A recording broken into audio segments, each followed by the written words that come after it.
بڑا ہے جی 20واں پارہ، اور 20ویں پارہ بھی بڑا دلچسپ ہے۔ اللہ کو موسیٰ علیہ السلام سے بہت محبت ہے، ایسا معلوم ہوتا ہے۔ اس وجہ سے اللہ تعالیٰ روزانہ موسیٰ علیہ السلام کا کہیں نہ کہیں سے ذکر کر ہی لیتے ہیں، ٹھیک ہے نا؟ تو قرآن میں سب سے زیادہ جس پیغمبر کا نام استعمال ہوا نا، وہ ہیں موسیٰ۔ تو آج موسیٰ علیہ السلام کی زندگی کا ابتدائی پہلو سورہ قصص میں بیان ہوا ہے، ابتدائی پہلو۔ اس وقت تو ہم نے یہ پڑھا تھا نا چند 2-4 دن پہلے جو سورہ طٰہٰ میں، اس میں موسیٰ علیہ السلام کی نبوت کے بعد والی زندگی کا پہلو تھا۔ آج جو ہم نے سورہ قصص پڑھی ہے، اس میں موسیٰ علیہ السلام کی زندگی کا ابتدائی پہلو۔ ترجمہ کر دیتا ہوں، ہم پڑھ لیتے ہیں قرآن سے۔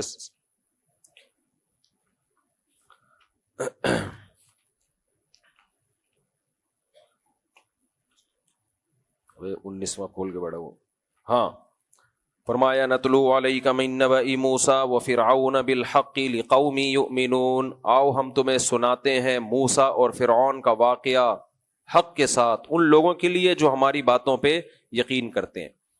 اچھا، یہ واقعہ صرف قرآن میں نہیں ہے، یہ تو یہود و نصارہ میں تو مشہور ہیں۔ یہ اس کو کہتے ہیں خبر متواتر۔ تواتر کے ساتھ جب کوئی خبر چلی آتی ہے نا، اس کا انکار کرنا ممکن نہیں ہوتا۔ تو یہ انسانی عقل اس کو نہیں تسلیم کرتی کہ یہ خبر غلط ہو سکتی ہے، کیونکہ دنیا میں سب سے زیادہ جو مذاہب ہیں، عیسائیت، اسلام اور یہودیت، یہ تینوں مذہب، جبکہ ان کی آپس میں دشمنیاں بھی ہیں، لیکن یہ ان واقعات پہ متفق ہیں کہ ہاں جی ایسا ہوا تھا، باپ دادا سے بھی نقل کرتے چلے آ رہے ہیں۔ کیونکہ ایسے یہ واقعے چھوٹی نوعیت کے نہیں ہوتے کہ 4 آدمیوں کو پتا ہو اور کوئی مورخ اپنی کتاب میں ایک دفعہ کا ذکر ہے کہہ کے لکھ رہا ہو۔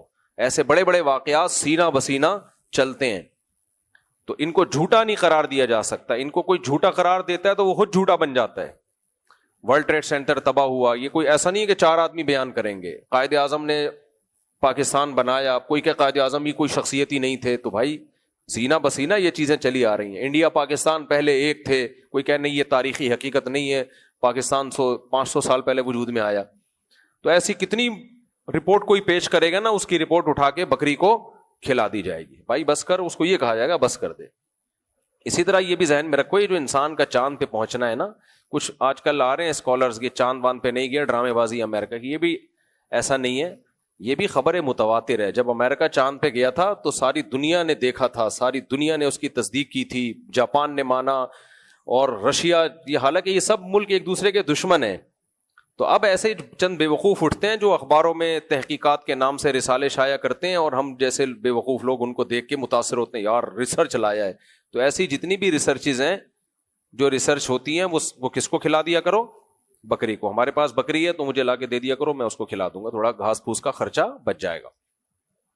تو یہ متواتر خبریں ہوتی ہیں، اس میں انکار کرنا ممکن نہیں ہوتا۔ اتنا بڑے پیمانے پر اتنا خاندانی قسم کا جھوٹ، اور وہ بھی ایسی لوگوں کے سامنے جو آپ کے دشمن ہیں، تو یہ ممکن نہیں ہوتا۔ تو یہ آج کل مذہبی لوگوں میں یہ بیماری زیادہ آ گئی ہے، کیونکہ ان کی فیلڈ نہیں ہوتی، تو وہ جا کے پھر وہ کر رہے ہوتے ہیں، بھائی اس فلاں کا مضمون دیکھا، ایسا خاندانی، انہوں نے یہ ثابت کر دیا کہ ایسا نہیں ہے۔ تو بھائی ایسا نہیں ہے، متواتر خبر ہے۔ یہ جب کووڈ آیا تھا تو وہ بھی خبریں متواتر تھی، بھائی ایک بیماری ہے پوری دنیا میں پھیل گئی ہے۔ بہت سے لوگ کہتے ہیں ہے ہی نہیں، جھوٹ بول رہے ہیں، ڈرامے کر رہے ہیں۔ بس کر دو بھائی، 2-4 آدمی جھوٹ بول سکتے ہیں، تو تواتر کے ساتھ جو خبر مشاہدے پر مبنی ہو وہ نہیں جھوٹی ہو سکتی۔ تو یہ میں اس لیے اتنی ڈیٹیل بتا رہا ہوں کہ آج کل کے جو ایتھیسٹ آئے نا، دیسی ایتھیسٹ، انہوں نے ان واقعاتی کا انکار کر دیا، بھائی بس ایسے ہی ہے۔ تو پھینکنے پر گورنمنٹ کی طرف سے کوئی پابندی نہیں ہے۔ مجھے یاد ہے 2-4 سال پہلے ایک ملحد نے کہا کہ عیسیٰ ابن مریم نام کا کوئی شخص دنیا میں آیا ہی نہیں ہے، یہ سب فرضی ہے۔ تو میں نے اس پہ ایک بیان ریکارڈ کروایا تھا کہ یہ جو اس نے دعویٰ کیا ہے کہ عیسیٰ ابن مریم نام کا کوئی شخص دنیا میں آیا ہی نہیں ہے، یہ 2020 یا 21 میں دعویٰ کیا اس نے، اور خود بول بھی رہے کہ 2021 ہے آج۔ اور 2021 کا مطلب کیا ہے؟ حضرت عیسیٰ کے دنیا سے گئے ہوئے 2000 سال گزر چکے۔ یعنی یہ اتنا اوتھینٹک ہے ان کا وجود کہ ان کے ناموں پہ تاریخیں چل رہی ہیں، سال چل رہے ہیں۔ لوگوں نے اتنے بڑا واقعات ہوتا ہے تو اس کو پہلی یونٹ اور پہلی اکائی فرض کیا جاتا ہے۔ پوری دنیا اس پہ، اتنا بڑا واقعہ ہوا تھا کہ پوری عیسائیت نے اس پہ یہ ایسے ہی جیسے ہم کہیں 1446 ہجری ہے نا، تو کیا مطلب ہے 1446 ہجری کا؟ نبی صلی اللہ علیہ وسلم کو 1446 سال ہوئے ہیں مکہ سے مدینہ ہجرت کیے ہوئے، تو پورے سال اللہ نے چلا دیے کہ تم کس تاریخ میں جب کوئی واقعہ لکھو گے نا تو عیسیٰ ابن مریم اور محمد صلی اللہ علیہ وسلم ان کے واقعے سے اس کو جوڑو گے کہ اس کے کتنے سال کے بعد یہ ہوا، ان کی پیدائش کے یا ان کی وفات کے یا ان کے آسمانوں پہ اٹھائے جانے کے کتنے سال کے بعد ہوا. تو اب اس واقعے کا تو انکار ممکن ہی نہیں ہے. یہ ایسا ہی ہے جیسے ہم کہہ رہے ہوتے ہیں، میں آپ سے پوچھتا ہوں آپ کی شادی کب ہے، آپ کہتے ہیں عید کے بعد ہے، کوئی کہتا ہے عید سے 2 دن پہلے ہے، کوئی کہتا ہے بقرعید کے بعد ہے. کیوں؟ عید اور بقرعید اتنے بڑے ایونٹ ہیں کہ اب کوئی گھننا بن کے کہ بقرعید کیا ہوتی ہے مجھے پتہ ہی نہیں ہے. تو تاریخیں ہمیشہ بڑے واقعات سے بڑے دنوں سے جوڑی جاتی ہیں جس کا انکار کسی کے بس میں ہوتا ہی نہیں ہے. اب سمجھ میں آیا؟ کیونکہ آج کل جو ہے نا مارکیٹ میں چیزیں بہت آ رہی ہیں. تو اللہ تعالیٰ فرماتے ہیں ان فرعون علا فی الارض، مصر میں یا تقریباً 4000 سال پرانی ہسٹری ہے یہ. ان فرعون علا فی الارض، فرعون نے زمین میں سرکشی کی ہوئی تھی. وجعل اہلہا شیعا، لوگوں کو حصوں میں ڈیوائڈ کیا ہوا تھا. یستضعف طائفۃ منہم، ایک جماعت کو بہت کمزور بنایا ہوا تھا اس نے. وہ تھی بھی کمزور، بنی اسرائیل تھے. کیونکہ ہوا یہ تھا کہ ابراہیم علیہ الصلاۃ والسلام اپنے، ادھر توجہ ہے نا آپ لوگوں کی، اپنے ایک بیٹے کو چھوڑ آئے تھے مکہ میں، اسماعیل علیہ السلام کو. تو وہ تو پھر عرب وہاں سے چلتے رہے، وہاں کوئی پیغمبر اسماعیل علیہ السلام کے بعد نہیں آیا، ڈائریکٹ محمد صلی اللہ علیہ وسلم آئے تقریباً 2000 سال کے بعد یا 1500، ابھی مجھے صحیح یاد نہیں آ رہا، 1500 یا 2000 سال کے بعد. اور ادھر شام میں، فلسطین میں حضرت ابراہیم علیہ السلام کے دوسرے بیٹے یعقوب علیہ السلام. اب یعقوب علیہ السلام کا لقب تھا اسرائیل. یعقوب علیہ السلام کے بیٹے تھے یوسف. یوسف علیہ الصلاۃ والسلام کو بھائیوں نے اٹھا کے ڈال دیا کنویں میں، اور وہ کنویں سے نکل کے مصر کے بازاروں میں فروخت ہوئے، اور بالآخر مصر میں اللہ نے یوسف علیہ السلام کی حکومت کو قائم کر دیا. اور فلسطین سے یعقوب علیہ السلام اور ان کی ساری اولاد کہاں ٹرانسفر ہو گئی؟ بولو نا، مصر میں. یہ 90 کے قریب کہتے ہیں افراد تھے پورے خاندان کے. اس زمانے میں بھی بڑے خاندان ہوا کرتے تھے. یعقوب علیہ السلام کے جو پورا خاندان، تفسیر ماجدی میں مولانا عبد الماجد دریا آبادی لکھتے ہیں، انہوں نے تو اپنا پورا نسب بیان کر دیا یعقوب علیہ السلام تک. مولانا عبد الماجد دریا آبادی بھی بنی اسرائیل کیسے تھے، بڑے مفسر گزرے ہندوستان میں، پورا نسب کہ اتنی پشتوں میں جا کے ہم ملتے ہیں یعقوب علیہ السلام سے. تو اب پورا نسب کا مطلب یہ نہیں کہ ایک ایک والد کا نام بہت طویل عرصے تک اپنے باپ کا نام جا کے پھر بتا کہ پھر وہ ان کی نسل میں ہے. تو بنی اسرائیلی بھی اپنی نسب کو بڑا محفوظ، وہ شکر ہے اسلام قبول کر لیا اور تفسیر لکھ دی انہوں نے ان کے باپ دادا نے کر لیا تھا قبول. تو کیا ہوا کہ اب یہ لوگ شفٹ ہو گئے کہاں؟ مصر میں. میں یہ ڈیٹیل اس لیے بتا رہا ہوں کہ مسلمان جہاں مائنورٹی میں ہوتے ہیں نا، کچھ وقت کے بعد مسائل کھڑے ہونا شروع ہو جاتے ہیں ان کے لیے. وہ صرف اپنی مسجد اور مدرسے میں خوش رہتے ہیں. حالانکہ مسلمانوں کو چاہیے جس بھی حکومت میں ہو وہاں حکومت میں اپنا انفلوئنس پیدا کرنے کی کوشش کریں، ان اداروں میں جائیں، حکومتی اداروں میں گھسیں تاکہ آپ کے خلاف قانون سازی نہ ہو. امریکہ میں، کینیڈا میں، ہر جگہ مسلمان مسجد مدرسے میں تو لگا ہوا ہے، آگے جانے کی کوشش نہیں کر رہا. اور وہاں کے ماہرین کہہ رہے ہیں بیٹا کل یہاں اسمبلی میں اسلام دشمن لوگ، ابھی تو نہیں ہے اتنے زیادہ اسلام دشمن لوگ، آہستہ آہستہ پہنچ رہے ہیں کیونکہ باطل سازشیں کرتا ہے. کہا کہ یہ میجورٹی جب اسلام دشمن لوگوں کی ہو گئی نا تو پھر یہ مسلمانوں کے خلاف قانون سازی کریں گے، وہی کچھ ہوگا جو انڈیا میں ہو رہا ہے. تو اس لیے فیوچر کی پلاننگ پہلے سے کرنی چاہیے. خیر، تو 90 کے قریب افراد یعقوب علیہ السلام کے وہاں شفٹ ہو گئے. وہاں سارے مشرکین، کافر، توحید پرست یہ چند لوگ تھے. تو یوسف علیہ السلام کا معجزہ تھا کہ آپ کو اللہ نے اکاؤنٹنگ کا علم دیا تھا، نتیجہ یہ نکلا بالآخر یوسف علیہ السلام بادشاہ بن گئے. وہ تو ہم سورہ یوسف میں پڑھیں گے انشاءاللہ. تو آہستہ آہستہ بنی اسرائیل کی نسل وہاں آباد ہونا شروع، شادیاں کیں، اولادیں ہوئیں، اور پھر ہوتے ہوتے نسل بڑھتی رہی. لوگ ان کا احترام کرتے، بھائی یہ صحیح لوگ ہیں. جیسے ہندوستان میں ہندو بھی ہمارے بزرگوں کا احترام کرتے تھے، اب بھی بہت سے ہندو کرتے ہیں، تو لیکن کیا ہوا, حکمرانوں کی پالیسیاں ہمیشہ بہت دفعہ خلاف ہو جاتی ہیں, وہ قوم پرستی میں آ جاتے ہیں. تو وہاں بادشاہ آتے رہے, ہر بادشاہ کو فرعون ہی کہا جاتا تھا. یہ والا بادشاہ جب فرعون آیا ہے تو اس کے دور میں پھر سختی ہو, کیونکہ قوم پرستی پھیل رہی تھی کہ یہ باہر کے آئے ہوئے لوگ ہیں, یہ ہمارے نہیں ہیں, یہ کہاں سے آئے ہیں, یہ باہر کے. رنگ میں فرق ہوتا ہے نا, زبانوں میں تھوڑا فرق ہوتا ہے, مذہب میں بہت بڑا فرق تھا. تو یہ وہ قوم پرستی تھی جس نے فرعون کو بالآخر تباہ و برباد کر دیا. اس لیے یہ لوگوں کی کھال پہ مت جایا کرو, کالا گورا یہ باہر سے آ کے ہمارے ملک میں آباد ہوا. بھائی سب انسان کیا ہیں, برابر ہے. اب افریقہ میں مسلمان بہت تھوڑے ہیں جو گورے مسلمان ہیں, کالے مسلمان تو ہیں بہت, گورے مسلمان جو انڈیا سے گجراتی گئے ہوئے بہت تھوڑے ہیں, اور بلیک زیادہ ہیں. اب وہ گجراتی مسلمان ان جو بلیک لوگ ہیں ان کے ساتھ بہت احسان کرتے ہیں, بہت ان کو زکوٰۃ جو مسلمان ہیں ان کو زکوٰۃ بھی, اور غیر مسلموں کو صدقے خیرات بھی. لیکن میں ان سے کہتا ہوں بیٹا اللہ نہ کرے یہ کالے گورے کی جنگ چھڑ گئی نا, خدا نہ خواستہ, تو یہ سارے احسانات ایک طرف ہوں گے. کیوں خود نہیں قوم لڑتی, بیرونی طاقتیں آ کے لڑواتی ہیں.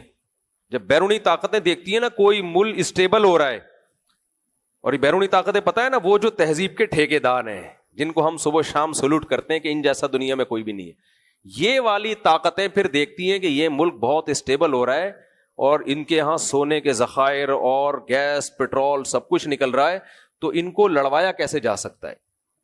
تو جہاں وہ دیکھتے ہیں کہ یہ دیوبندی بریلوی کے سے لڑ سکتے ہیں تو دیوبندی بریلوی سے لڑائیں گے, جہاں وہ سمجھتے ہیں کہ تراویح پہ ان کو لڑواؤ تراویح پہ لڑوائیں گے, جہاں وہ یہ سمجھتے ہیں کہ مذہب کے نام پہ شیعہ سنی پہ لڑاؤ شیعہ سنی پہ لڑائیں گے, جہاں وہ سمجھتے ہیں کہ اسکن ان کی بہت فرق ہے, یہ بالکل یہ اندھیرے میں نظر ہی نہیں آتے اور یہ روشنی میں نظر نہیں آتے, تو اسی بیس پہ لڑواؤ, تو لڑاؤ اور حکومت کرو کی پالیسی پر عمل کرتے ہیں. تو میں نے وہاں بھی بہت ہر بیان میں وہاں مسلمانوں کو کہا کہ بھائی حکومتی اداروں میں بھی لیگل طریقے سے جاؤ, لیکن ایسے دیسی مسلمان ہیں نا اللہ کی پناہ ہے. اس مدرسہ مسجد ٹھیک ہے, مدرسہ مسجد بھی بھائی کچھ فیوچر کی پلاننگ تو کرو. تو یہ ہوتا ہے نقصان جب فیوچر کی پلاننگ نہیں ہوتی. تو کیا ہوا بھائی, اللہ تعالیٰ فرماتے ہیں, اب بس میں ترجمے کی طرف چلتا ہوں, یذبح ابناہم, ایسے ظلم کرنا شروع کر دیے نا کہ یہ باہر کے آئے ہوئے لوگ ہیں, یہ مذہب بھی ان کا الگ ہے, ہم بت پرست ہیں, یہ مسلم ہیں, تو ان کو غلام بنا دیا. اور یذبح ابناہم, نسل بہت تیزی سے بڑھ رہی تھی بنی اسرائیل کی. ہمیشہ جو نیک لوگ ہوتے ہیں نا اللہ ان کی نسل میں برکت دیتا ہے, تو ان کو خطرہ کہ یہ تو نسل بھی بڑھ رہی ہے. حالانکہ بنی اسرائیل سے تمہیں کیا خطرہ ہے بھائی, یہ تمہیں کچھ کہہ تھوڑی رہے ہیں, یہ تو تمہارے ملک کے خیر خواہ ہیں. لیکن وہی اس کے دماغ میں گھس گیا, کچھ نہ کچھ کوئی جرثومہ گھس گیا اس کے دماغ میں, ظلم کرنا شروع کر دیا, بھائی نسل ختم کرو ان کی. اب اس زمانے میں فیملی پلاننگ کے طریقے ایجاد ہوئے نہیں تھے. اگر ایجاد ہو جاتے نا تو فرعون نسل بھی ختم کر دیتا بنی اسرائیل کی, اور بدنام بھی نہ ہوتا, بلکہ ایوارڈ ملتا ہر تقریب میں اس کو کہ ماشاءاللہ اس نے غربت اور مہنگائی کے خاتمے کے لیے گروتھ ریشو کو گرا دیا ہے. یہ ہوتی ہے ایک اسٹیبل گورنمنٹ اور اس کے ایسے حکمران, ماشاءاللہ سلوٹ. وہ ایسے کرتے جیسے کہ اب ہو رہا ہے. اطلاعات آئی ہیں میڈیا پہ چل رہی ہیں کہ پاکستان کا گروتھ ریشو پہلے سے الحمدللہ وہ ان کے بقول الحمدللہ کم ہو گیا ہے, تو الحمدللہ پاکستانی قوم میچور ہو گئی ہے, سوائے مفتی طارق مسعود صاحب کے. رپورٹ میں اگلی دفعہ میں یہ الفاظ بڑھا دوں گا کہ صرف ایک میں ہی دیسی رہ گیا ہوں. تو وہ جو ہے نا گرا دیا ہم نے, وہ پہلے اتنے تھے اب اتنے ہو گیا, بھائی بیڑا غرق کر دیا. پہلے کم بیڑا غرق تھا, اب کیا کر دیا زیادہ, کہ جو نسل تھی جو اولاد تھی اسی سے آپ محروم کر رہے ہو, خواتین کی گود سے بچے چھین لیا آپ نے. تو خیر, تو فرعون کو یہ نہیں پتا تھا. اسی طرح فرعون نے ایک اور ٹیکنیکل فالٹ کیا, یونیورسٹیاں بناتا, تعلیم کے نام پہ مکس گیدرنگ شروع کر دیتا, تو اس تکلف کی فرعون کو ضرورت بولو نا نہیں تھی.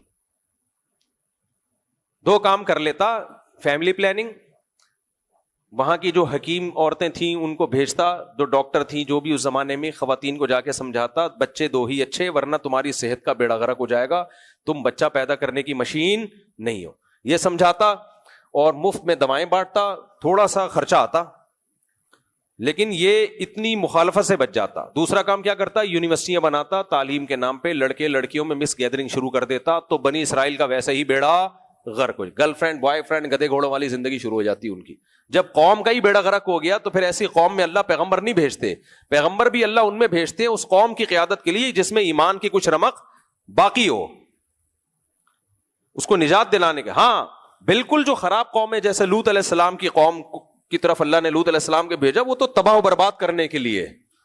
قوم کو قائد بنانے کے لیے ایسی قوم کے پاس بھیجا جاتا ہے جس میں کچھ نہ کچھ قیادت کی صلاحیت ہو. بنی اسرائیل جتنے بھی برے تھے لیکن بہرحال ایمان والے تھے، زنا کو شراب کو برا سمجھتے تھے، تو وہ غلامی کی وجہ سے ان میں کچھ برائیاں پیدا ہو گئیں. تو اب کیا ہوا، دو کام فرعون کر لیتا. تو ایک شعر بھی ہے نا اس پہ، اکبر الہ آبادی کا ہے غالباً، یوں قتل سے بچوں کے ہوتا نہ وہ بدنام، افسوس کے فرعون کو کالج کی نہ سوجی. بدنام نہ ہوتا کالج بنا دیتا. ہم کالج کے خلاف نہیں ہیں، ہم بھی کالج کے پڑھے ہوئے ہیں، لیکن یہ جو مکس کو ایجوکیشن والا کالج ہے نا یہ کر دیتا تو وہ ویسے ہی غلام ہی پیدا ہونا تھا انہوں نے تو کچھ. لیکن بہرحال اس وقت اتنی ٹیکنالوجی نہیں تھی، کوئی مشورہ دینے والا نہیں تھا، اس نے ڈائریکٹ بچے ذبح کرنا شروع کر دیے.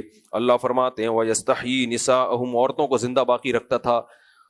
إِنَّهُ كَانَ مِنَ الْمُفْسِدِينَ، واقعی وہ بہت فساد کرنے والوں میں سے تھا. اللہ کہتے ہیں وَنُرِيدُ أَن نَّمُنَّ عَلَى الَّذِينَ اسْتُضْعِفُوا فِي الْأَرْضِ، ہم نے ارادہ کیا کہ ہم احسان کریں اس قوم پہ جو زمین میں بہت کمزور ہے. جو کمزور ترین قوم تھی ہم نے اس پر احسان کرنے کا ارادہ کر لیا. اور وَنَجْعَلَهُمْ أَئِمَّةً، ہم نے ارادہ کیا ہم اس کو زمین کا امام بنائے. وَنَجْعَلَهُمُ الْوَارِثِينَ، اور اس زمین کا وارث ہم اس قوم کو بنا دیں. دیکھو کیسے ناکامی کے نقشوں میں اللہ ارادے کیسے کر رہا ہے بھائی، ارادے کیسے کر رہا ہے. تو جو قوم اپنے بچوں کو ذبح ہونے سے نہیں بچا پا رہی، اللہ کہہ رہے ہم نے ارادہ کیا اسی قوم کو یہ زمین کا والی وارث بنائے ہم. اس کے لیے کیا تدبیر اختیار کی اللہ نے، وَنُمَكِّنَ لَهُمْ فِي الْأَرْضِ، ہم نے ارادہ کیا ہم ان کو زمین میں مضبوط ٹھکانہ دیں. اسی کا اثر تھا کہ بنی اسرائیل میں داؤد اور سلیمان علیہ السلام پیدا ہوئے جنہوں نے بہت، یہ جو کل ہم نے پڑھا تھا نا پرسوں سلیمان علیہ السلام کا واقعہ، یہ بھی تو بنی اسرائیل میں سے تھے نا. ابے وہ کمپلیٹ ہی نہیں ہوا، اچھا وہ رہ گیا تو آپ شروع میں بولتے نا، یہ تو میں نے تو دوسرا واقعہ شروع کر دیا. چلو اب میں یہ کمپلیٹ کر لیتا ہوں، کل پھر وہ سلیمان علیہ السلام کا وقت مجھے بتا دیا کرو نا، میرے ذہن میں تھا میں کمپلیٹ کر چکا ہوں. تو جو سلیمان علیہ السلام ملکہ سبا کو خط لکھ رہے ہیں نا، یہ انہی بنی اسرائیل کی نسل میں ہے. جب طاقت اور قوت آ گئی تو کیسے بنی ملکہ سبا کو بول رہے ہیں بندی بن کے چلی جا. اور ایک وقت وہ تھا کہ آپ کے آباء و اجداد میں بچے ذبح ہو رہے تھے فرعون کے ہاتھوں، اور فرعون کا کچھ بگاڑ نہیں سکتے تھے. تو اللہ فرماتے ہیں وَنُرِيَ فِرْعَوْنَ وَهَامَانَ وَجُنُودَهُمَا مِنْهُمْ مَا كَانُوا يَحْذَرُونَ. حامان جو فرعون کا وزیر تھا، ہم نے ارادہ کیا فرعون اور حامان اور ان کے لشکروں کو وہ کچھ دکھا دیں جس سے یہ ڈر رہے تھے.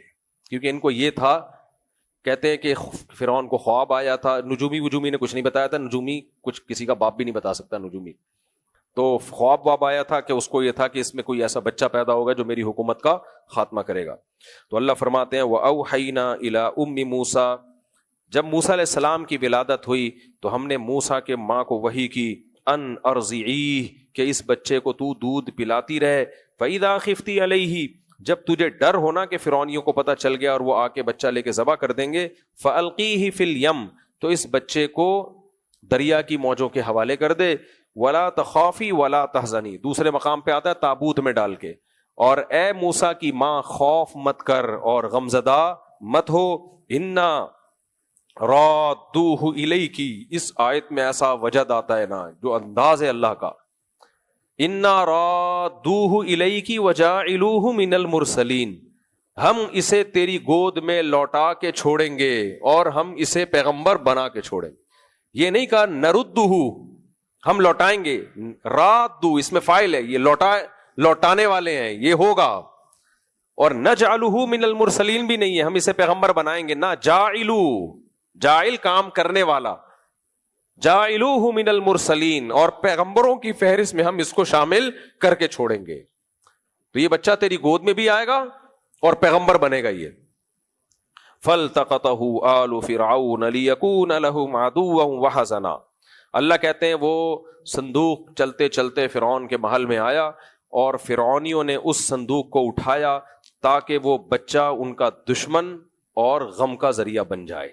فرعون نے اس نیت سے نہیں اٹھایا, لیکن اللہ کہتے ہیں میں نے فرعونیوں سے اس لیے اٹھوایا تاکہ یہ بچہ تمہارا دشمن اور تمہارے لیے غم کا ذریعہ بن جائے. اس کا نتیجہ یہ نکلنے والا تھا. وہ تو سمجھ رہے تھے ہم نے ایک بچہ اٹھایا بس. وقالت امرأة فرعون قرۃ عین لی ولک, فرعون نے ارادہ کیا اس کو فوراً قتل کرے, انون ہے, اس کو نہیں پتا تھا بنی اسرائیل کا ہے یا کس کا بچہ ہے, تو اس نے ارادہ کر لیا قتل کر دوں. یقین ہوتا نا بنی اسرائیل کا تو شاید لازمی قتل کر دیتا. تو فرعون کی زوجہ نے کہا وقالت امرأة فرعون قرۃ عین لی ولک, یہ میری اور تیری آنکھوں کی ٹھنڈک ہے. سورہ طٰہٰ میں آتا ہے القیت علیک محبۃ منی, اس بچے پر اللہ نے اتنا پیار اور محبت ڈال دی تھی. بعض بچوں کو دیکھ کے بڑی اٹریکشن ہوتی ہے کہ میں نے محبت ڈال دی, تو ہر ایک کو اس پہ بڑا پیار آ رہا. ظاہر ہے پیغمبر تھے, بہت خوبصورت تھے. تو فرعون کی زوجہ نے کہا لا تقتلوا, اسے قتل مت کرو, عسیٰ ان ینفعنا, ہو سکتا ہے یہ ہمیں فائدہ پہنچا دے, او نتخذہ ولدا, یا ہم اس کو اپنی اولاد بنا لیں. اس سے بعض علماء نے استدلال کیا ہے کہ ایسا معلوم ہوتا ہے کہ فرعون کی اولاد نہیں تھی, نہ ہی ہو, اس کمبخت کی کیا کرنا تھا بچے پیدا کر کے.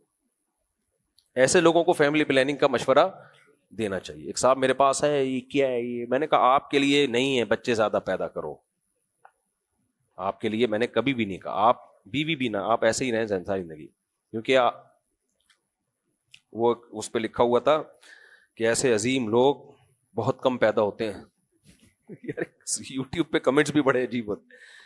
کسی اسکالر کے بارے میں لکھا ہوا تھا کہ ایسے عظیم لوگ بہت کم پیدا ہوتے ہیں. میں نے کہا بہت تعریف ہے یار, کیونکہ مائیں اکثر ایسے بچے ضائع کرا دیتی ہیں پیدائش سے پہلے ہی, اس لیے بہت کم پیدا ہوتے ہیں. اللہ بچائے. وقالت امرأة فرعون, فرعون کی بیوی نے کہا اس کو قتل مت کرو, میری اور تمہاری آنکھوں کی ٹھنڈک ہے, ہم اسے اولاد بنا لیں گے. جب موسیٰ علیہ السلام کی والدہ کو پتا چلا کہ بچہ فرعون ہی کے محل میں نکلا ہے جا کے, تو قرآن کہتا ہے اصبح فؤاد ام موسیٰ فارغا, موسیٰ کی ماں کا دل صبر سے خالی ہو گیا. ماں کی جو ممتا ہوتی ہے نا, وہ جیسے ہوتا ہے نا بھائی جا کے میں چھین لوں, میرا بچہ ہے مجھے دو. اب یہ کام کرتی تو فرعون نے کیا کرنا تھا, فوراً قتل کرنا تھا. لیکن ماں جذباتی ہوتی ہے, وہ انجام نہیں دیکھتی. تو اللہ فرماتے ہیں ان کادت لتبدی بھی, قریب تھا کہ وہ جا کے بتا دیتی کہ یہ بچہ میرا ہے. لولا اربتنا علی قلبها, لیکن ہم نے موسیٰ کی ماں کے دل کو تھام لیا, صبر کی توفیق دی. اس سے بھی پتہ چلتا ہے کہ بہت دفعہ صبر کی توفیق کس کی طرف سے ملتی ہے, اللہ کی طرف سے. اس لیے اللہ سے شکر بھی مانگنا چاہیے, اور اگر کبھی کوئی مصیبت ہو تو صبر بھی. بعض دفعہ اللہ دلوں کو تھام لیتا ہے. فرمایا ہم نے اس کے دل کو تھام لیا, لِتَكُونَ مِنَ الْمُؤْمِنِينَ, تاکہ وہ مومنین میں سے ہو جائے. کیونکہ ہم صبر کی توفیق دیں گے تو بچہ گود میں پہنچائیں گے تو اس کو یقین آئے گا اللہ اپنے وعدوں میں سچا ہے, ان کو یقین آئے گا. وقالت لأختہ قصیہ, قرآن کہتا ہے جب موسیٰ علیہ السلام کی ماں نے صندوق کو پانی میں ڈالا تو اسی وقت موسیٰ علیہ السلام کی بہن سے کہا قصیہ, اس صندوق کے پیچھے پیچھے چلو, دیکھتے ہوئے کہ کہاں جا رہی ہے. فبصرت بہ عن جنوب, حضرت موسیٰ کی بہن بہت ذہین تھی, وہ ایسے قرآن کہہ رہا ہے کنارے آنکھوں سے دیکھ رہی تھی, ایسے گھور گھور کے صندوق نہیں دیکھ رہی تھی, کیونکہ گھور گھور کے صندوق کو دیکھتی تو لوگوں کو لگتا یہ ان کا کوئی ریلیشن ہے اس سے. تو ایسے دیکھتی بھی جا رہی تھی دور دور سے کہ یقین نہ آئے کسی کو کہ ان کا آپس میں کوئی رشتہ ہے. فرمایا فبصرت بہ عن جنوب, وہ کنارے سے دیکھ رہی تھی, وہم لا یشعرون, لوگوں کو پتہ نہیں چلا کہ یہ دیکھ رہی ہیں, یعنی وہ تو اپنا ایسے جا رہی تھی جیسے میں کسی کام سے جا رہی ہوں. وحرمنا علیہ المراضع من قبل, اب جب فرعون نے ارادہ کر لیا, دیکھو کیسا فرعون بھی آ کے اپنی وائف کی بات کا انکار نہیں کر سکتا. اس لیے مجھے جو لوگ بولتے ہیں نا ہم یہ ہمارا اتنا روب ہے بیوی کے سامنے, یہ تو کسی اور کے سامنے کہانیاں سنایا کرو. کتنے بچے مار دیے, بیوی نے ایک دفعہ کہا لا تقتلوا, مت مارو, ٹھیک ہے ٹھیک ہے قبول ہے یہ آپ کی آفر. خیر قرآن کہتا ہے حرمنا علیہ المراضع من قبل, ہم نے دودھ ہی حرام کر دیا موسیٰ پہ, کسی عورت کی چھاتی سے دودھ نہیں پیتے وہ. فقالت هل ادلکم، اب ظاہر کراؤڈ جمع ہو گیا، خبر پھیل جاتی ہے نا بھائی محل میں ایک بچہ آیا ہے بڑا خوبصورت ہے، کسی کا دودھ نہیں پی رہا، تو حضرت موسیٰ کی بہن بھی کسی بہانے سے اندر چلی گئی تو مشورہ دینے لگی، هل ادلکم علی اہل بیت یکفلونہ لکم. میں وہ منظر سوچتا ہوں کیسی موسیٰ علیہ السلام کی بہن چھوٹی بچی حیادار ہوگی، اور کتنی اللہ نے اس کو، اور کتنی خوش قسمت، اس کے خواب میں بھی یہ اس کو نہیں کبھی سوچا ہوگا اس نے کہ میں یہ جو کچھ کر رہی ہوں آخری ایک کلام اللہ کا نازل ہوگا جس میں میرا تذکرہ ہوگا، میرا بھی ذکر ہوگا اس میں. تو اللہ فرماتے ہیں فقالت هل ادلکم علی اہل بیت یکفلونہ لکم، کیا میں تمہیں وہ گھر نہ بتاؤں جو اس کی کفالت کر لے، جو اس کو اچھی طریقے سے پال لے، یعنی اس کا دودھ پی لے. یہ بعض دفعہ یہ ہوتا ہے نا کہ کچھ بچے کسی کا دودھ پیتے ہیں کسی کا نہیں پیتے، کچھ مائیں ایسی ہوتی ہیں جن کا دودھ سب بچے پی لیتے ہیں. اب تو وہ دودھ پلانے کا رواج ہی کم ہو گیا، پہلے یہ بہت ہوتا تھا. تو فرددناہ الی امہ کی تقر عینہا، قرآن کہتا ہے اس طرح سے ہم نے موسیٰ کو اس کی ماں کی گود میں پہنچا دیا، کی تقر عینہا، تاکہ موسیٰ کی ماں کی آنکھیں ٹھنڈی ہو جائیں. اس سے ہمیں یہ بھی پتہ چلتا ہے کہ عورت کی آنکھیں سب سے زیادہ ٹھنڈی اپنی گود میں بچہ اپنا بچے سے ہوتی ہیں، اور ہم نے عورت کی گود سے بچہ چھین لیا. آپ کہہ سکتے ہو ہم نے یہ تھوڑی کہا بچے پیدا نہ کریں، ہم نے کہا 2 پیدا کرے. بھائی جب وہ 2 ہے نا تھوڑے دنوں میں وہ گود کے قابل نہیں رہیں گے، بڑے ہو جائیں گے. گود میں غفار بھائی کو دیکھ کے اس کی ماں کی آنکھیں اتنی ٹھنڈی نہیں ہوں گی، وہ تو پورا آدمی بن گیا ہے. گود کا بچہ ماں کی آنکھوں کو ٹھنڈا کرتا ہے. جمشید، سمجھ میں آ رہی ہے بات؟ جمشید کو دیکھ کے نہیں ہوگا، وہ تو بڑا ہو گیا. عورت کی نیچر ہے اسے گود میں بچہ چاہیے، گود میں چاہیے بچہ. وہ اس پہ جو اس کی خوشیاں ہوتی ہے نا وہ اس کا کوئی آلٹرنیٹ نہیں ہے. تو ایک بڑا ہو گیا تو چاہیے اسے گود میں، یہ اس کی فطرت ہے. تو قرآن کہہ رہا ہے کئی تقر عینہا، موسیٰ کی ماں اپنے بچے کو گود میں رکھے تاکہ اس کی آنکھیں ٹھنڈی ہو جائیں. ولا تحزن، اور اسے غم نہ ہو. ولتعلم، اور اسے یقین آ جائے. ان وعد اللہ حق، کہ اللہ کا وعدہ سچا ہے.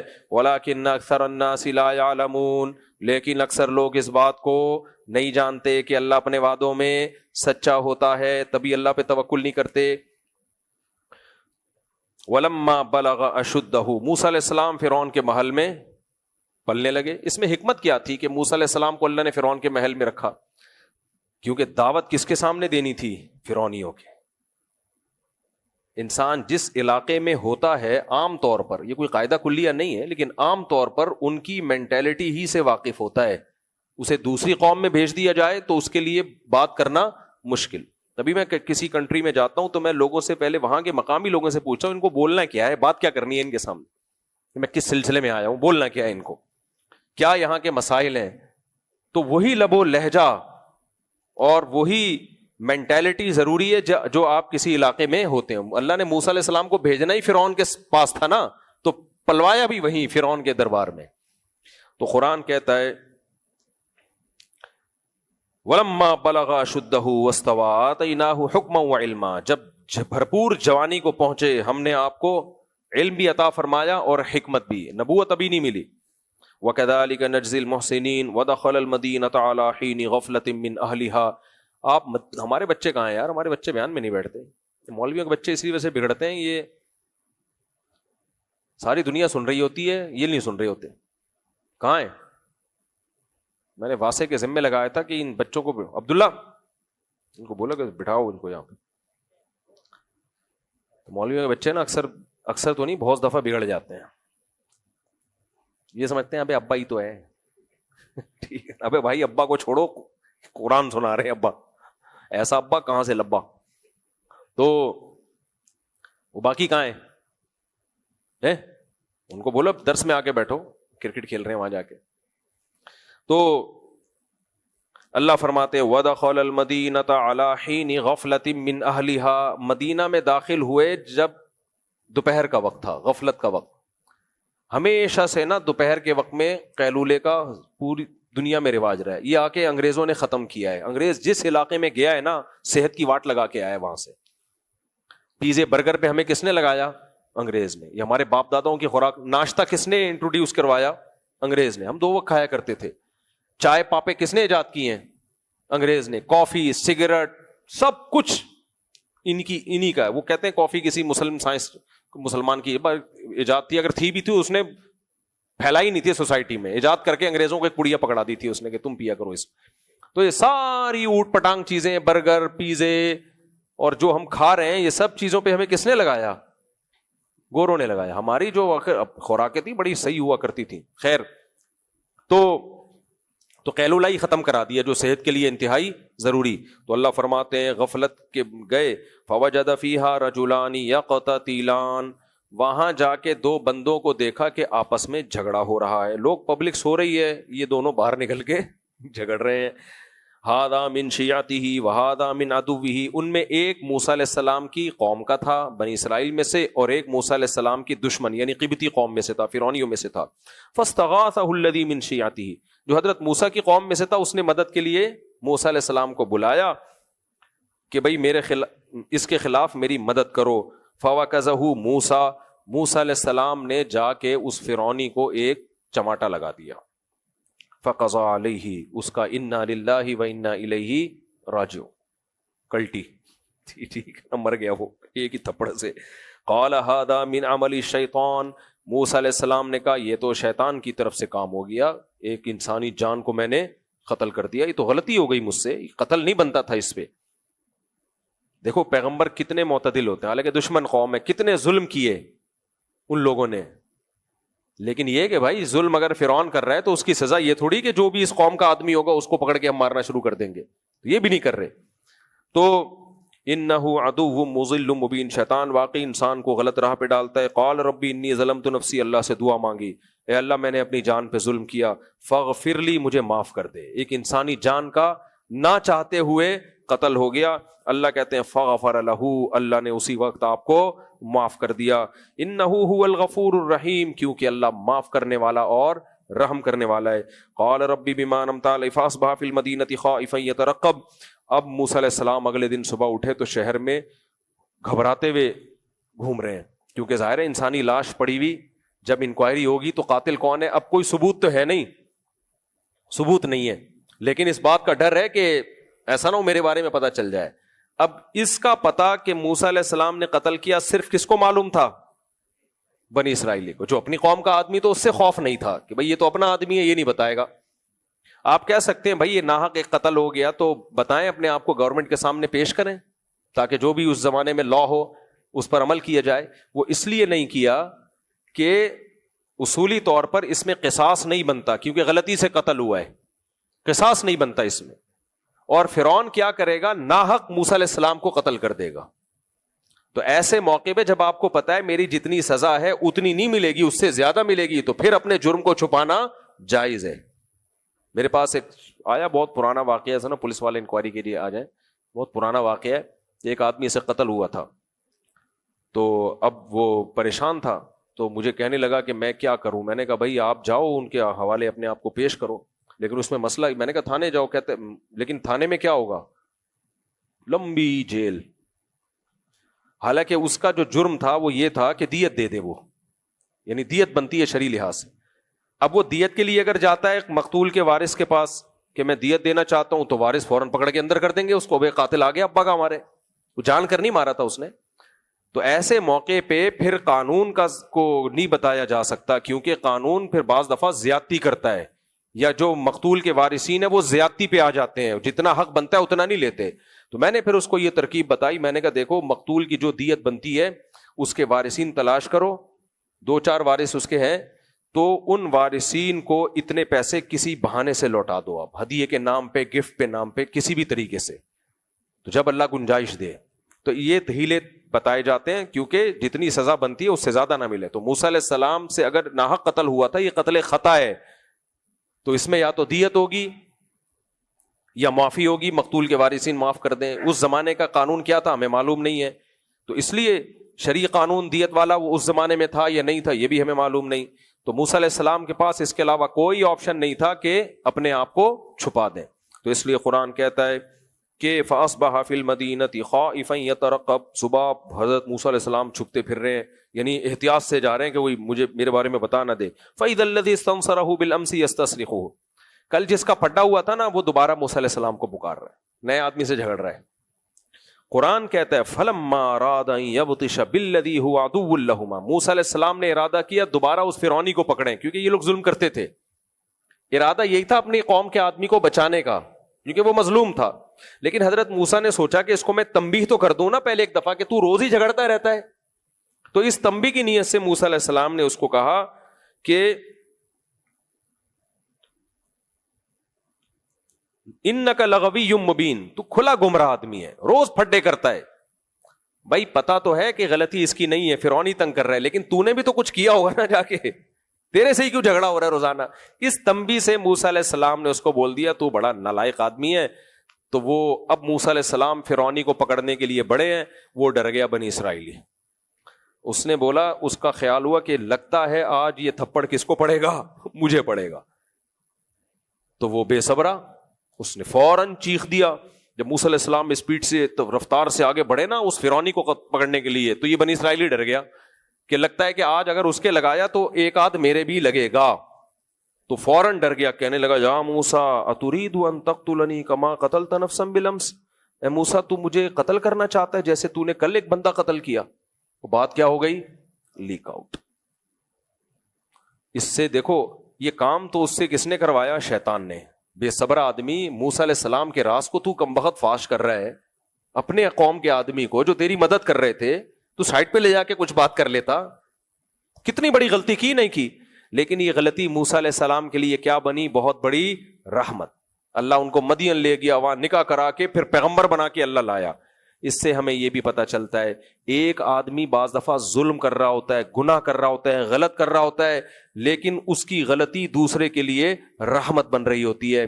اس لیے علماء نے کہا کہ ایک ہی عمل دو بندوں کے ساتھ ہوتا ہے, ایک کے لیے عذاب اور دوسرے کے لیے رحمت. یہ پتہ کیسے چلے گا کہ اس کے لیے عذاب اس کے لیے رحمت؟ یہ ایسے پتہ چلے گا جو اللہ کے نافرمان ہیں ان کے لیے عذاب, اور جو اللہ کے حکم کو فالو کر رہے ہیں وہی پریشانی ان کے لیے رحمت. موسیٰ علیہ السلام اللہ کے حکم کو فالو کر رہے تھے, نیک تھے, تو اب جو کچھ بھی غلط بھی ہو رہا ہے تو وہ ان کے حق میں صحیح ہی ہو رہا ہے. سمجھ رہے ہو؟ تو اللہ تعالیٰ فرماتے ہیں وَجَاءَ رَجُلٌ مِّنْ أَقْصَى الْمَدِينَةِ يَسْعَىٰ. بات لیک ہو گئی, فوراً ایک دم جنگل میں آگ کی طرح خبر پھیلی, بھائی ان کے تو اپنے بندے نے بولا ہے کہ یہ قتل کس نے کیا ہے. موسیٰ علیہ السلام نے, فرعون نے فوراً درباری بلائے. وہ تو ویسے ہی موسیٰ علیہ السلام سے چڑھتا تھا, تو اس نے بولا بھائی قتل کیا جائے گا. فرعون ہی کے دربار میں کوئی تھا جو موسیٰ علیہ السلام سے اس کو محبت تھی, کیونکہ جب موسیٰ علیہ السلام اتنے عرصے رہے ہیں, ان کے اخلاق, ان کا کردار, ان کی نمازیں, ان کی تہجد دیکھی ہوگی نا اس نے, تو وہ بھاگتا ہوا آیا اور کہنے لگا یا موسیٰ ان الملأ یأتمرون بک. اے موسیٰ بادشاہ کے ہاں تیرے بارے میں مشورہ ہو رہا ہے کہ تجھے قتل کر دیں. فخرج, تو مصر چھوڑ کے نکل جا. اس سے یہ بھی پتہ چلتا ہے بھائی ہمیں جب کسی کے بارے میں پتہ چلے نا کہ اس کو نقصان کا خطرہ ہے تو اس تک خبر پہنچانے میں دیر نہیں کرنی چاہیے. قرآن کے الفاظ ہے بھاگتا ہوا دوڑتا ہوا آیا. ہم سستی میں بہت سارے کام برباد کر دیتے ہیں, پڑے رہتے ہیں کہ کل بتائیں گے, پرسوں بتائیں گے. جو کوئی بھی کسی کو بچانے کی, کوئی ایکسیڈنٹ ہو گیا فوراً ہاسپٹل لے کے جانا ہے, بلڈ چڑھانا ہے بھائی فوراً خون کا, کل انتظار. سست آدمی دنیا میں کسی کام کا نہیں ہوتا. تو قرآن کے الفاظ ہیں دوڑتا ہوا آیا, جلدی جلدی, بھائی میں جلد سے جلد موسیٰ تک یہ خبر پہنچاؤں. فخرج منها خائفا يترقب. حضرت موسیٰ نکلے مصر سے اور وہ بھی خوف کی حالت میں, دیکھتے ہوئے کوئی میرا تعاقب تو نہیں کر رہا. قال ربی نجنی من القوم الظالمین. اللہ سے دعا بھی مانگی, اللہ ان ظالموں سے نجات دے. اب راستہ ہی نہیں پتا کہاں جانا ہے. مدین کی طرف رخ کیا, وہاں اطلاع ہوگی کہ وہاں کوئی اچھی حکومت ہے. مدین جانے لگے. عسیٰ ربی ان یہدینی سواء السبیل. کہنے لگے مجھے اللہ سے امید ہے وہ مجھے سیدھا راستہ دکھا دے گا, میرے پاس اس کے علاوہ اور کوئی آپشن نہیں ہے. تو مدین گئے, وہ بھی غیر مسلم ریاست تھی. تو اس سے بھی پتہ چلتا ہے بھائی کسی غیر مسلم ریاست میں پناہ کے لیے جانا بھی کوئی حرج بولو نا نہیں ہے. اگر آپ جس جہاں رہتے ہیں وہاں غیر محفوظ ہیں تو آپ کسی اور ملک چلے جائیں, یہ توکل کے خلاف نہیں ہے. اس پہ لوگ کہتے ہیں بھاگ گیا, دیکھا بھاگ گیا. ہاں جو بڑی بڑی پھینک رہا ہوں نا لمبی لمبی, پھر بھاگے تو پکڑنا چاہیے اس کو. نارملی تو بھاگنا ہی فرض ہے. جب جان کو خطرہ ہو تو کیا کرنا ہے؟ پتلی گلیاں کیوں بنائی جاتی ہیں؟ اس لیے تو بنائی جاتی ہیں کہ دوسری شادی کرو اور وہاں سے بھاگ جاؤ. وَلَمَّا وَرَدَ مَاءَ مَدْيَنَ، آج بس 5 منٹ کی میں بیان ختم کرتا ہوں. وَلَمَّا وَرَدَ مَاءَ مَدْيَنَ، مسافر جب بھی کسی ملک میں جاتا ہے سب سے پہلے کنواں اور نہر اور پانی تلاش کرتا ہے. پہلے ایسا ہی ہوتا تھا. تو حضرت موسیٰ علیہ السلام بھی پانی کی تلاش میں مدین کے کنویں کے پاس پہنچے.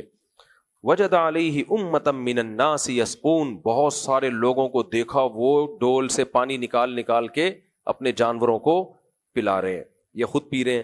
ووجد من دونہم امرأتین تذودان، پبلک کے پیچھے 2 خواتین جو لڑکیاں دیکھی آپ نے، جو اپنے جانوروں کو ہٹا رہی ہیں یا اپنے آپ کو ہٹا رہی ہیں. بظاہر ایسا لگتا ہے کہ وہ جانوروں کو ہٹا رہی تھی کہ ہم ان کو بعد میں پانی پلائیں گے. تو موسیٰ علیہ السلام کو ان پہ بڑا ترس آیا. قالتا ما خطبکما، حضرت موسیٰ نے ان سے، کیونکہ ترس اس لیے آیا کہ بھائی کراؤڈ تو بہت زیادہ ہے، یہ بچیاں کتنی دیر کھڑی رہیں گی. یار آپ موسیٰ علیہ السلام کا حوصلہ دیکھو، پیغمبروں کا میں انسانیت کی خدمت کا جذبہ دیکھو کہ خود مسافر ہیں، نیا کنٹری ہے، نیا ملک ہے. پہلے تو آدمی اس جگہ کو سمجھتا ہے نا، لیکن آپ کو ترس آئے تو گھنٹے گزر جائیں گے، تو ان کی میں خدمت کر لوں. موسیٰ علیہ السلام نے جا کے کہا کہ کیوں آپ لوگ یہاں کھڑے ہوئے ہو؟ تو انہوں نے فرمایا کہ کہنے لگی لا نسقی حتی یصدر الرعاء وابونا شیخ کبیر، جب تک یہ چرواہے سب فارغ نہیں ہو جائیں گے ہم نہیں پلا سکتے. سوال پیدا ہوتا ہے پھر کسی مرد کو بھیجتے. تو انہوں نے موسیٰ علیہ السلام کے اس سوال کے بغیر ہی جواب دے دیا کہ ہمارا والد بوڑھا آدمی ہے. نہیں آئی میرا خیال ہے بہت گہری بات. حضرت موسیٰ نے پوچھا نہیں تھا کہ گھر میں مرد ہے یا نہیں، یہ پوچھا نہیں تھا. انہوں نے خود بتا دیا کہ موسیٰ بدگمان نہ ہو کہ گھر کے مرد بغیرت ہیں، وہ آتے نہیں ہیں. تو بتا دیا ہمارے گھر میں کوئی مرد نہیں ہے، ایک والد ہیں جو بوڑھے ہیں.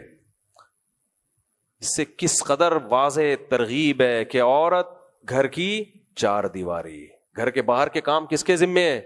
مرد. وہ بتا رہی ہیں بھائی مرد جو ہے نا ہمارے صرف ایک بوڑھے والد ہیں، وہ بےچارے نہیں آ سکتے. اور اس سے بھی پتہ چلتا ہے کہ مجبوری میں عورت کا باہر کے کام کرنا جائز ہے. دونوں باتیں پتہ چل گئیں، بغیر مجبوری کے اچھا کام نہیں ہے، مجبوری میں بالکل جائز ہے.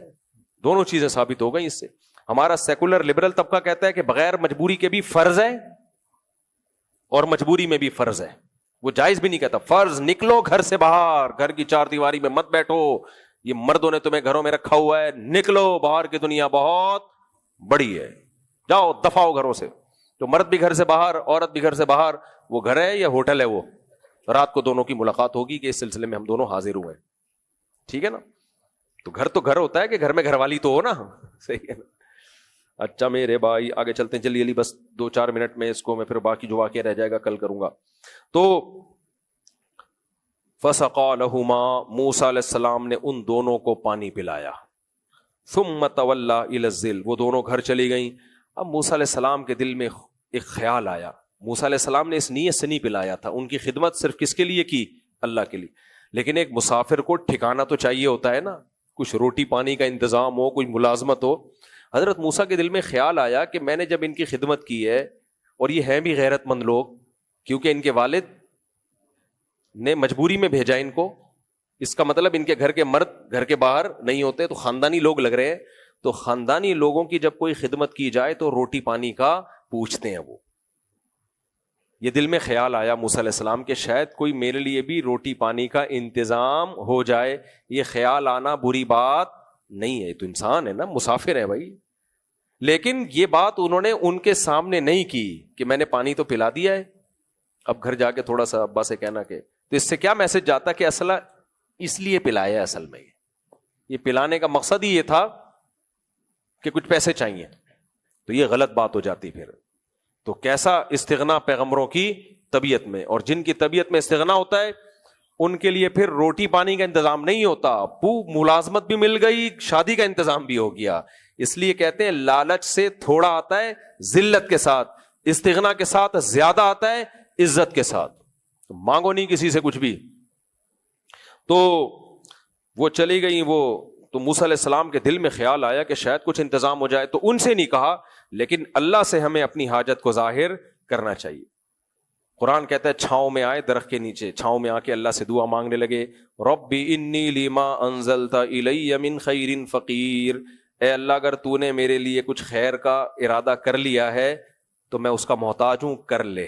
ٹھیک ہے, یعنی ایسا لگ رہا ہے کہ میں نے خدمت کی ہے تو اب میرے لیے کچھ انتظام ہونے والا ہے, تو اگر اللہ ایسا ہے تو پھر قبول ہے مجھے, کیونکہ ہم نے اللہ کے سامنے استغنا بولو نہیں دکھانا. تو اللہ سے مانگا کہ اللہ اگر ان کے دل میں کچھ خیال آ جائے, ابا بلا لیں, کچھ انتظام ہو جائے ہمارے لیے کھانے کا, کوئی روزگار کا, قبول ہے مجھے. ٹھیک ہے نا.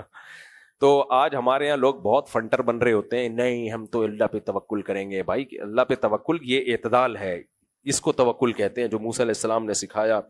تو جب موسیٰ علیہ السلام نے دعا مانگی, دعا قبول. قرآن کہتا ہے فجاءتہ احداہما تمشی علی استحیاء, ان دونوں میں سے ایک حیا کے ساتھ چلتی ہوئی آئی.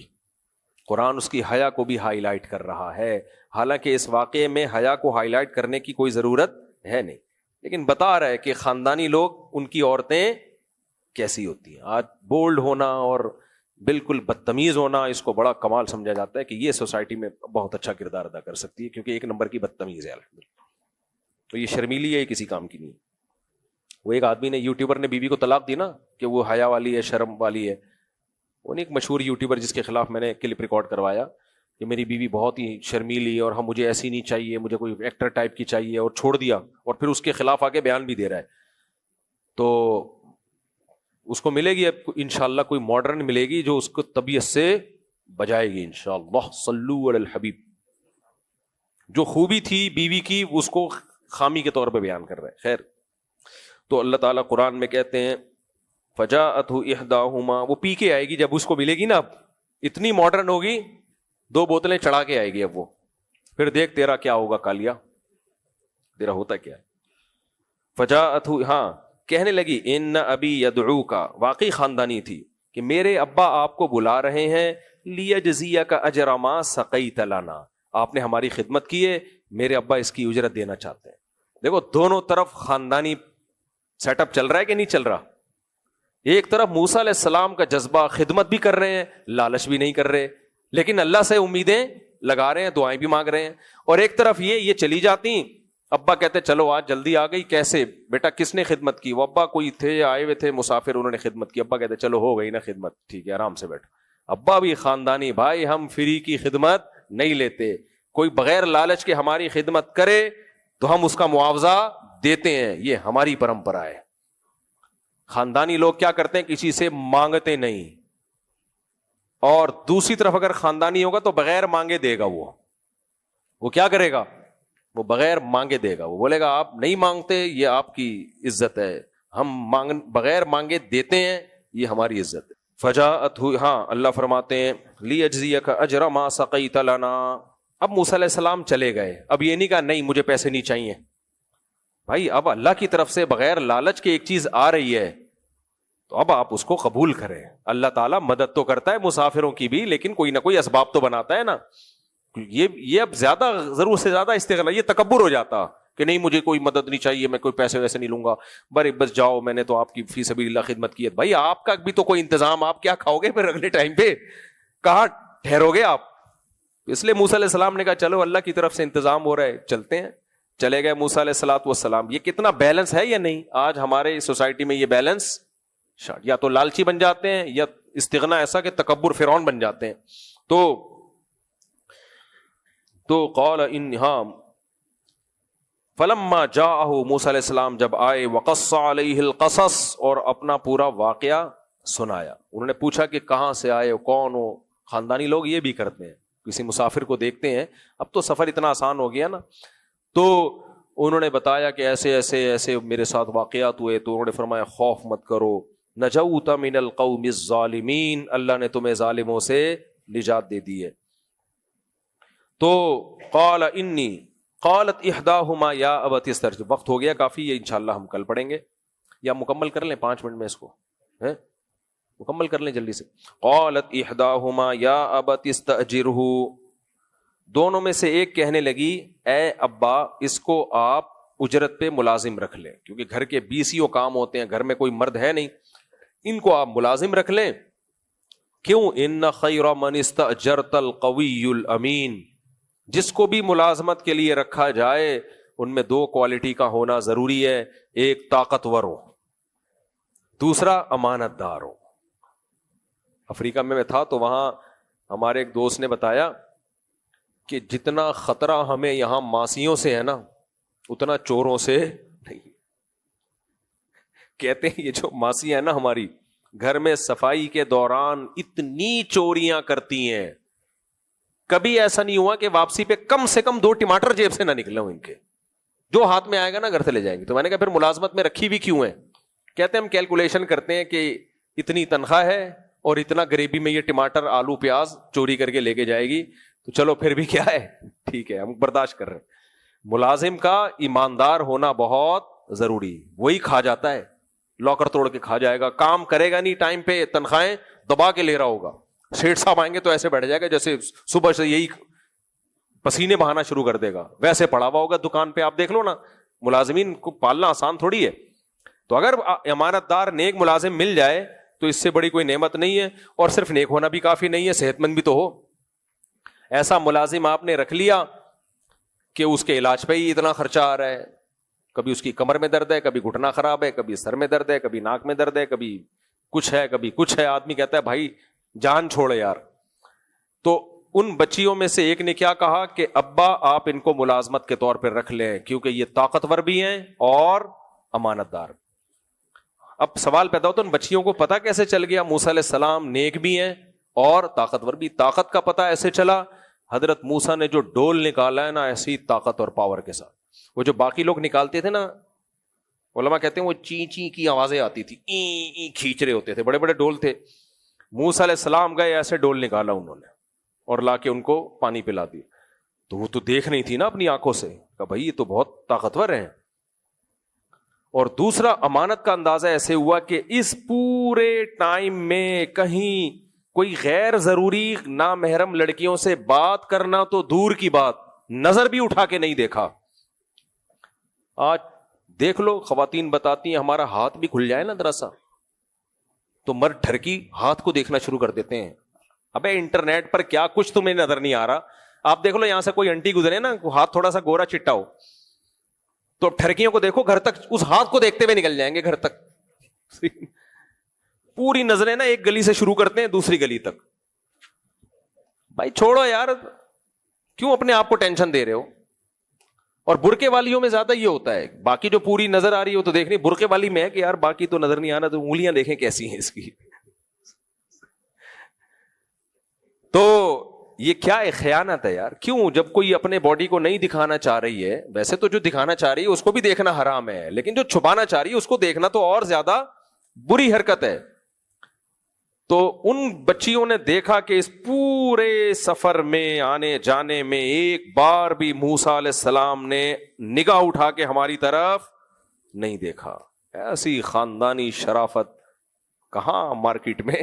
وہ تو مسٹنڈے, وہ جو پانی پلا رہے تھے اتنے بے شرم تھے, ان کو 2 بچیوں پہ ترس نہیں آ رہا کہ یار ہم پہلے ان کو, ہماری سوسائٹی میں برے سے برا آدمی بھی ہوگا, کسی انٹی کو خاتون کو دیکھے گا بولے گا بہن پہلے آپ, یہی کر لے گا نا, ترس آئے گا عورت پہ, سیٹ خالی کر دیتے ہیں. اور وہ مسٹنڈے پانی پلائے جا رہے ہیں, دیکھ رہے ہیں کہ 2 بچیاں دور کھڑی ہوئی ہیں, یار ان کو پہلے, یا تو ہوتا نا عورتیں بھی بہت زیادہ ہوتی تو ایک الگ بات تھی.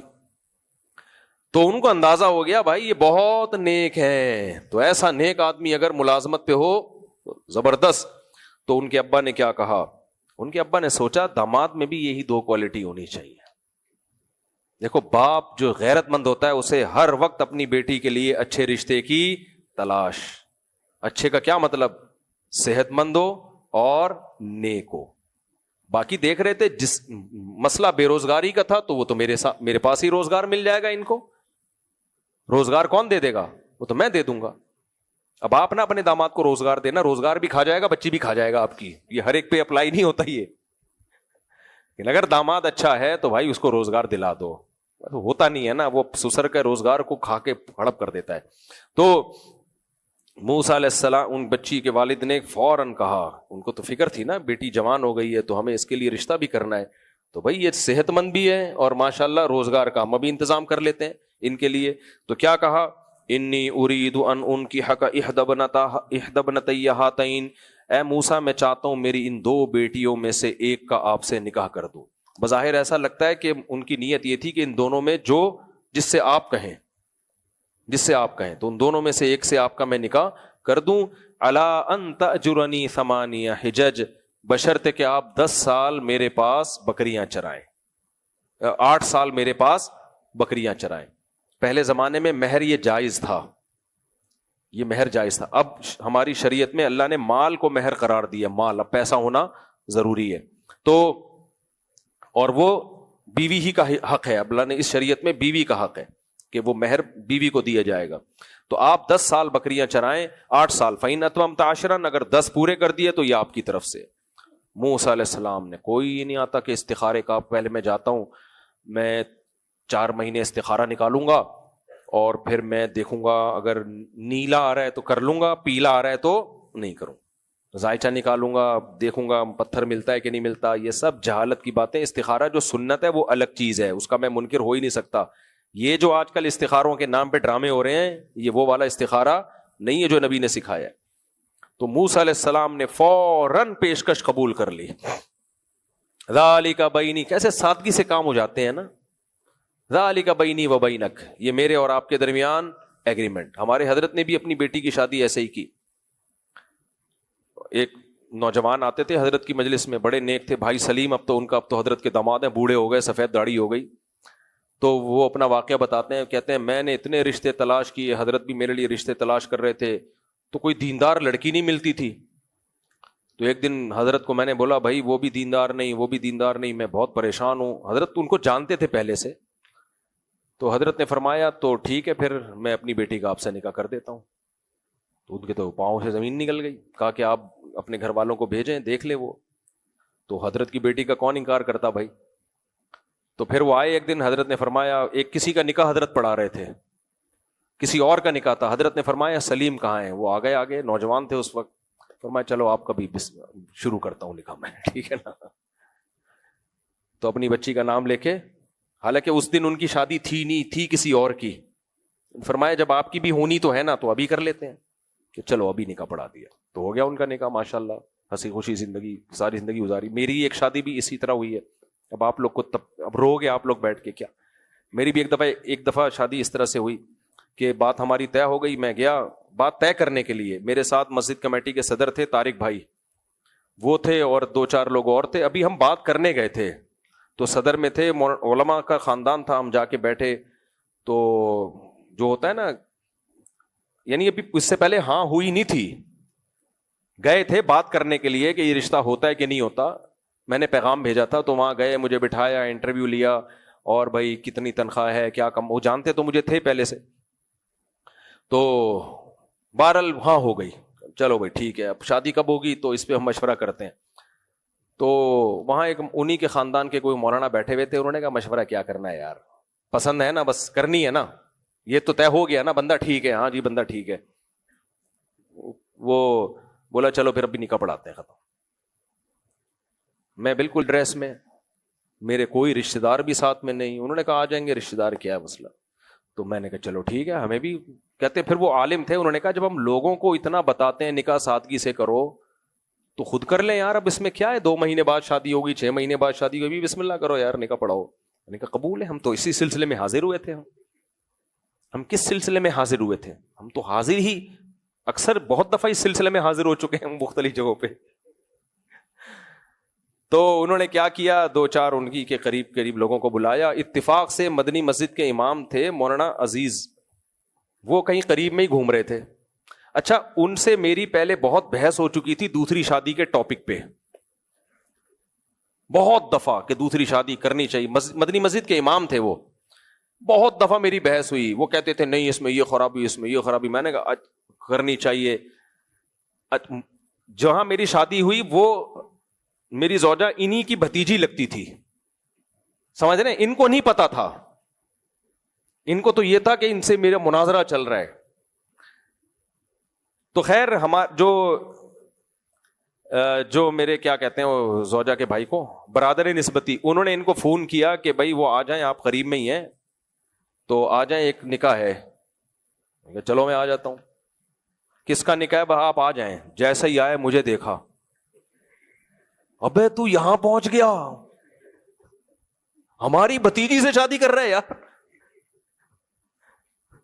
یعنی وہ اتنا حیران ہوئے کہ ابھی 1 مہینہ پہلے بحث ہو رہی تھی, میری 2 تو ہو چکی تھی نا, تیسری ہونی چاہیے کہ نہیں ہونی چاہیے, ہونی چاہیے کہ نہیں ہونی چاہیے, اور تو ہمارے خاندان میں کر بھی رہی تم نے. پھر خیر ایک کہکا لگایا کرا یار بڑا بہت تیز آدمی ہے بھائی تو. پھر نکاح انہوں نے ہی پڑھایا, انہوں نے نکاح پڑھایا. تو وہیں بیٹھے ہم باہر آئے, سب رشتے داروں کا میں نے بتایا, ہو گئی ہے. خیر ہاں, پھر میں نے اتنا کیا, میں نے کہا اتنا بھی دیسی پن ٹھیک نہیں ہے. بولٹن مارکیٹ قریب تھا, میں نے کہا یار طارق بھائی میری جیب میں تو بھی پیسے ہیں نہیں, 2 ڈبے مٹھائی کے اللہ کے نام پہ منگوا دو, کم از کم نکاح کے بعد ان کو مٹھائی تو کھلائے نا. وہ میں نے کہا بعد میں دے دوں گا میں آپ کو. تو انہوں نے 2 ڈبے منگوائے, مجھے یاد نہیں اب تک میں نے دیے کہ نہیں دیے, امید ہے دے دیے ہوں گے, میں ایسے کسی کے پیسے کھاتا نہیں ہوں, یہ ہو سکتا ہے دیے, انہوں نے کہا نہیں ہے میری طرف سے, ابھی مجھے یاد نہیں ہے. اس کا بھی 50% امکان ہے یہ ڈبے بھی انہیں کے کھاتے ہیں. تو آسان بناؤ نکاح کو, کیا کرو, ہمیں لڑکی والے آ رہے ہیں تو لڑکے والے جا رہے ہیں, تو ڈرامے آ رہے ہیں, تمہاری دیکھو حشر کیا ہوتا ہے تم لوگوں کا. خیر تو موسیٰ علیہ السلام نے ان سے کہا کہ قبول ہے. قال ذلك بینی وبینک ایما الاجلین قضیت فلا عدوان علی, میں 8 سال یا 10 سال یہ میرے اوپر ہے, تو مجھ پہ اب کوئی حرج نہیں ہے. تو قرآن کہتا ہے فلما قضا موسیٰ الاجل, موسیٰ علیہ السلام نے جب وہ 10 سال یا 8 سال پورے کیے, سارا باہلہ, تو اپنی زوجہ کو لے کے ان کو ارادہ ہوا کہ میں مصر واپس آتا ہوں. تو لے کے چلے ہیں, آنس من جانب طور نارا, تو وہاں راستہ بھول گئے اور شدید سردی, تو کہیں آگ نظر آئی نا. اب دیکھو اللہ راستہ بھی بھلا رہا ہے, سردی میں سردی سے بچنے کا انتظام بھی ختم ہو گیا. یہ سب پریشانیاں, یہ دیکھنے میں پریشانیاں ہیں, لیکن ہمیں کیا پتا کہ بھائی اللہ جب کوئی مصیبت دیتا ہے تو اس مصیبت کے پیچھے کیا کیا حکمتیں ہوتی ہیں. تو کوہ طور کے قریب آگ محسوس ہوئی, تو آپ نے اپنی اہلیہ سے کہا امکثوا, یہیں ٹھہرو. اپنے گھر والوں سے کہا انی آنست نارا, مجھے آگ نظر آ رہی ہے, میں وہاں سے کوئی خبر لے کر آؤں گا یا آگ کا کوئی شعلہ لے کر آؤں گا تاکہ ہم گرمی حاصل کریں, سردی میں کمی ہو, یا کوئی آگ ہے تو کوئی آبادی بھی ہو گئی. پھر وہی ہوا فلما اتاها نودی من شاطئ الوادی الایمن فی البقعۃ المبارکۃ من الشجرہ, مبارک وادی سے درخت سے آواز آئی یا موسیٰ انی انا اللہ رب العالمین, اے موسیٰ میں اللہ ہوں جو تمام جہانوں کا پالنے والا. القی عصاک, اور یہ بھی حکم ہوا کہ لاٹھی کو زمین پہ, یہاں مختصر ہے, فلما رآہا تہتز, جب موسیٰ علیہ السلام نے اس لاٹھی کو حرکت کرتے ہوئے دیکھا سانپ بن کے, ولا مدبرن, پشت پھیر کے دوڑے, ولم یعقب, پیچھے مڑ کے بھی نہیں دیکھا, ایسے دوڑے ہیں. یا موسیٰ, ندا آئی اسی آگ سے, اے موسیٰ اقبل, واپس پلٹ, ولا تخف, خوف مت کر, انی لا انک من الآمنین, تو امن میں ہے, کچھ بھی نہیں ہوگا. اسلک یدک فی جیبک, اپنے ہاتھ کو گریبان میں ڈال اور وہ سورج کی طرح چمکتا ہوا ہوگا. پھر کیا, الی فرعون وملئہ, فرعون اور اس کے درباریوں کے پاس جاؤ, انہم کانوا قوما فاسقین, یہ فاسق لوگ ہیں. قال رب انی قتلت منہم نفسا فاخاف ان یقتلون, اے اللہ میں نے ایک انسانی جان کا قتل کیا ہے, یہ تو مجھے مار ڈالیں گے, قتل کر دیں گے. اور میرا بھائی ہارون افصح منی لسانا, اس کی زبان میں فصاحت بلاغت زیادہ ہے. فارسلہ معی ردءا, اس کو میرا مددگار بنا کے بھیج دے. یصدقنی, ایک آدمی تو میری تصدیق کر رہا ہو نا, وہاں تو سارے غلط کہہ رہے ہوں گے, ایک تو ہو جو کہہ رہا ہو کہ یہ صحیح ہے. اس سے پتہ چلتا ہے انسان کو موٹیویشن کی ضرورت ہوتی ہے. تو اس لیے جب کوئی نیگیٹو کمنٹس کر رہا ہو نا کسی صحیح بات پہ, تو پازیٹیو بھی کیا کرو, تاکہ جس نے بات کی ہے اس کو حوصلہ ملے کہ ساری دنیا میرے خلاف نہیں ہے, کچھ میرے ساتھ بھی ہیں. تو انی اخاف ان یکذبون, مجھے ڈر ہے کہ وہ میری تکذیب کریں گے. اللہ نے کہا سنشد عضدک باخیک, اے موسیٰ تیرے بازو ہم تیرے بھائی کے ذریعے تیرا دست و بازو بنا دیں گے, تیرے بازو کو مضبوط کریں گے. بآیاتنا انتما ومن اتبعکم الغالبون, یہ تجھے پہلے خوشخبری سنا دوں میری نشانیوں کے ساتھ, تم دونوں اور جو تمہیں فالو کرے گا انہی کا غلبہ ہوگا. پھر وہی ہوا, بس جلدی سے 2-4 آیتیں رہ گئی ہیں. جب موسیٰ علیہ السلام گئے, اس نے کہا یہ تو جادو ہے, اور ہم نے تو باپ دادا میں یہ کبھی سنا ہی نہیں ہے اس طرح کی باتیں. تو موسیٰ علیہ السلام نے کہا اللہ کو بھائی زیادہ ہدایت کا پتہ ہے. پھر فرعون نے درباریوں کو کہا کہ ما علمت لکم من الہ غیری، دیکھو میرے سوا کوئی معبود نہیں ہے، اور اے حامان تو ایک مٹی کی سیڑھیاں بنا آسمان تک. کیوں بھائی کیوں بناؤں میں چاہتا ہوں اوپر آسمان پہ چڑھ کے دیکھوں موسیٰ کا خدا ہے کہاں. یہ وہی جو ایتھیسٹ کہتے ہیں نا میں خدا نظر نہیں آتا تو کیوں ماننا ہے. تو ایسے مذاق اڑایا اس نے، میں جاؤں گا ذرا آسمان پہ چڑھ کے دیکھوں گا. اور اللہ فرماتے ہیں جب یہ تکبر کیا نا اس نے، واستکبر ہوا وجنودہ فی الارض بغیر الحق، زمین اللہ کی ہے اور زمین پہ تکبر کر رہا ہے. وہ کہہ رہا ہے مجھے نظر نہیں آتا، میں سیڑھیوں پہ چڑھ کے دیکھوں گا، نظر آیا تو مان لوں گا. اللہ کہتے ہیں تکبر کیا. کیوں؟ ظنوا انہم الینا لا یرجعون، اس کا خیال یہ تھا ہمارے سامنے حساب نہیں دینا، اس نے مر کے ختم ہو جاؤں گا. جب یہ نظریہ ہوتا ہے تو پھر سب گناہ حلال ہو جاتے ہیں، انسان کی حلال سمجھنے لگتا ہے. فاخذناہ وجنودہ فنبذناہم فی الیم، ہم نے دریا کی موجوں کے حوالے کر دیا اور ہم نے ان کو امام بنایا. یدعون الی النار، لوگوں کو آگ کی طرف بلاتے تھے. موسیٰ جنت کی طرف اور فرعونی آگ کی طرف. ہر دور میں ایسے لوگ رہیں گے، کچھ جنت کی طرف بلائیں گے، کچھ جہنم کی آگ کی طرف بلائیں گے. اللہ فرماتے ہیں وَأَتْبَعْنَاهُمْ فِي هَذِهِ الدُّنْيَا لَعْنَةً، ہم نے دنیا میں بھی ان کے پیچھے لعنت چلائی ہے. جب سے فرعون غرق ہوا ہے اس وقت سے لے کے آج تک کوئی اس کے لیے رحمت کی دعا نہیں کرتا. یہ بھی کتنا بڑا عذاب ہے کہ دنیا میں بھی ہر شخص برے الفاظ سے یاد کرتا ہے، نہ دنیا ملی نہ آخرت ملی. اور فرمایا وَيَوْمَ الْقِيَامَةِ لَا يُنصَرُونَ وَيَوْمَ الْقِيَامَةِ هُمْ مِنَ الْمَقْبُوحِينَ. اللہ تعالی ہمیں سمجھنے کی عمل کی توفیق عطا فرمائے.